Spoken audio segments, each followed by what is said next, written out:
Hello দর্শক, আসসালামু আলাইকুম। আশা করি সকলেই ভালো আছেন। তো দর্শক, দেখতে পাচ্ছেন এই যে আমাদের যে স্ক্রিনে যে এই ফুলটি দেখতে পাচ্ছেন।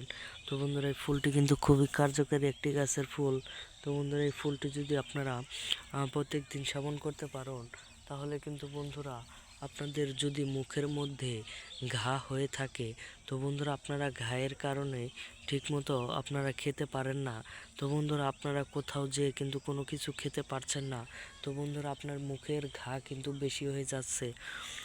তো বন্ধুরা, আপনারা যদি অবশ্যই এই ঘাগুলো যদি দূর করতে চান, এবং আপনারা যদি এই ঘায়ের ওষুধটা খুঁজে না পাচ্ছেন, কিংবা আপনারা ডাক্তারের কাছে যাচ্ছেন কিন্তু কোনো ধরনের ওষুধে আপনাদের কোনো ধরনের কার্যকারিতা পাচ্ছেন না, তো বন্ধুরা আপনারা অবশ্যই এই ধরনের গাছগুলো সেবন করুন। তো বন্ধুরা, এই গাছগুলো কিন্তু আপনাদের টাকা দিয়ে কিনতে হবে না, এবং আপনারা কিন্তু এই গাছগুলো খুব সহজেই পেয়ে যাবেন।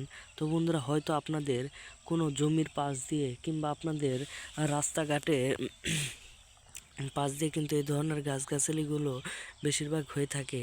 তো বন্ধুরা, এই গাছের ফুলগুলো আপনারা প্রত্যেক দিন যখন সামনে পাবেন, তখনই আপনারা এই গাছের ফুলগুলো পরিষ্কার পানি দিয়ে ভালো করে ধুয়ে আপনারা মুখের মধ্যে দিয়ে চিবোতে থাকেন।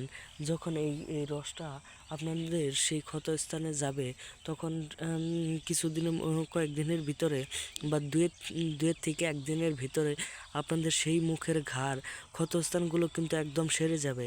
তখন আপনারা সব কিছু খেতে পারবেন। তো বন্ধুরা, আমাদের ভিডিওটি ভালো লাগলে অবশ্যই চ্যানেলে সাবস্ক্রাইব করে দিবেন। তো অবশ্যই ভিডিওটি এতে একটি লাইক করে যাবেন। তো বন্ধুরা, অবশ্যই সুস্থ থাকবেন, ভালো থাকবেন। আসসালামু আলাইকুম।